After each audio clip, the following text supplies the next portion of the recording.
Doctors have long thought that the government's handling of the NHS has been shambolic. We've been busy trying to tell as many people as possible, but we've been ignored, edited and censored by the mainstream media, much in the same way as Jeremy Corbyn has been. Have you noticed it's the same media that keep on reinforcing the government's 7-day NHS election pledge, one of their key election pledges, that they just must deliver before getting kicked out of Downing Street in 2020? Okay, so they don't say the last bit, but we're all thinking that. And since when has the government been so keen to deliver on its election promises? Our government has misrepresented data over the safety of hospitals at weekends. There are studies showing increased pain, suffering and even death as a result of this man's actions, known as the Hunt effect. He's already secured his place in history as one of the worst, if not the worst, health secretary ever, and that's even before he privatises it. So what's the rush to sell off your NHS? Well, could it be perhaps that there's a string of lords and MPs who have links to private healthcare firms? That's handy if you're in the market for selling a health service, isn't it? In any other line of business, Hunt's handling of the NHS would have... Sorry, broadcast pause, trying to reconnect, probably GCHQ again.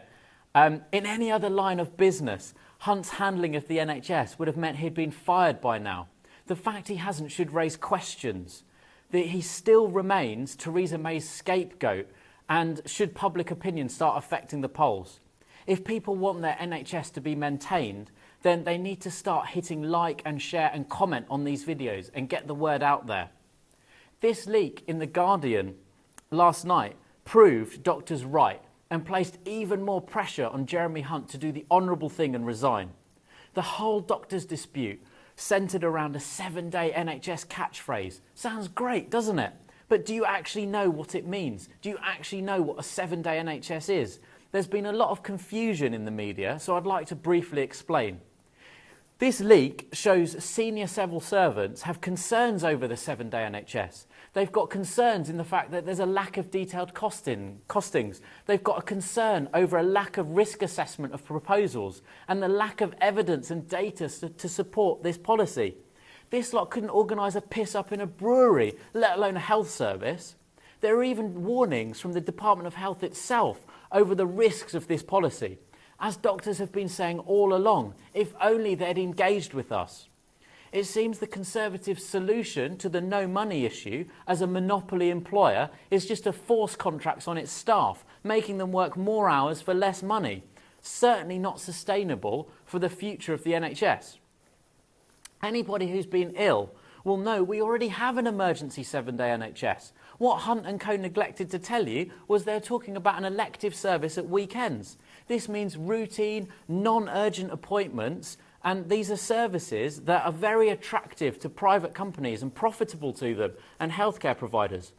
Doctors have been ridiculed and smeared in the press. We know that we're the last line of defence for the NHS and its survival.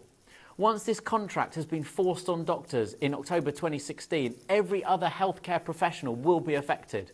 Make no mistake, this is a calculated assault on public sector pay and conditions. Funding constraints are so severe that the NHS is being allowed to fail. And companies like Virgin Health or Virgin Care or whatever they're called are hoovering up £700 million contracts without anybody batting an eyelid. So with yesterday's revelation, you might think it'd be enough for the public to wake up and apply some pressure to the government. Well, apparently not, because just out 3 hours ago in the Financial Times is this. And it's a piece saying that despite this leak explaining about this shambles that they're trying to do to the health service, the government want to push ahead with plans. Make no mistake, this is a David and Goliath fight, and we are massive underdogs. But just like campaigning and helping secure a no vote to this shoddy doctors contract that they're forcing on doctors, together we can make a difference. When I ask you to like the page, it's because every time we post, it appears on 7.7 thousand people's timelines now.